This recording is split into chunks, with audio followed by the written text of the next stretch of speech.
Good afternoon. I'm Guy Collins, cotton specialist at NC State, along with Keith Edmiston. We're out here at the Blackland Farm Managers Tour Field Day today, and what we have here behind me is a demonstration for replanting considerations in cotton. Just to give you a little background, replanting is not uncommon for cotton in North Carolina. It could be due to cool weather. We have one of the shortest planting seasons than anywhere else in the country. So it's not uncommon for us to encounter cooler than normal or cooler than ideal weather during our planting window.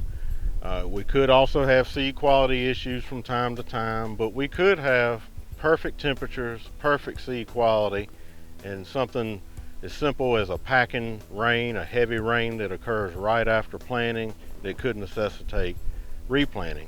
So a lot of this work we've done over the past couple of years in collaboration with Dr. Jason Ward in Ag Engineering. And this research was twofold. One, we wanted to revisit replanting recommendations in North Carolina. Things have changed since in the last 15-20 years that might influence our replanting considerations and decisions. First and foremost is we have an investment into seed that we replant with now. Prior to 5 or 6 years ago, if you needed a seed for replanting, you could just ask your dealer or seed rep. They would send you another bag of seed at no additional charge. So during those times, replanting cost us $7, maybe $8 an acre. In modern times, there is a surcharge for replanting seed. It's usually around 25% of suggested retail price or something along those lines. And so now it costs us about $35 an acre to replant cotton in modern times. Our varieties have changed over time as well.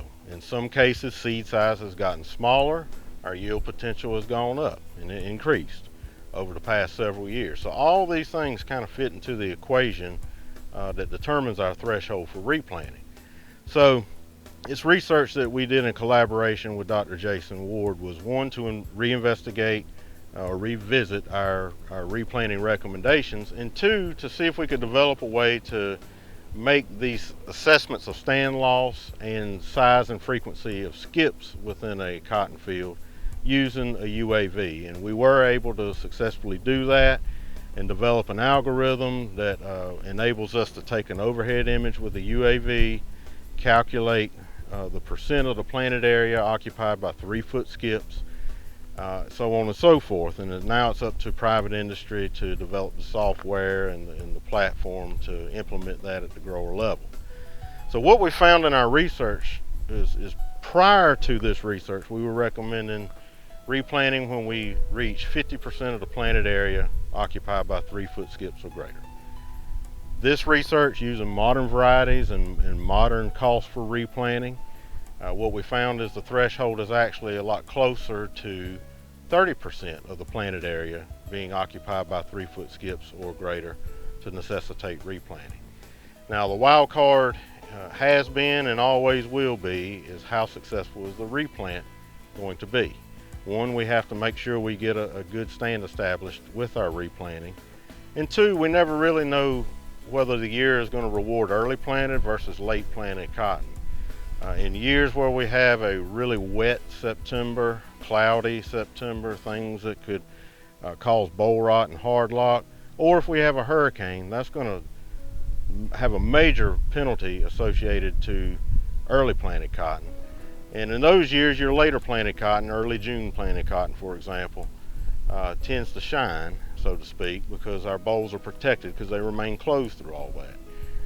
But the year could be exact opposite of that, where we have a cooler than normal September and October like we did in 2020 that strongly rewards early planted cotton over late planted cotton. So that's always going to be a question for us. But across a number of trials and a number of years, both early planted, late planted scenarios, what we found was that threshold is right around 30% of the planted area being occupied by 3-foot skip.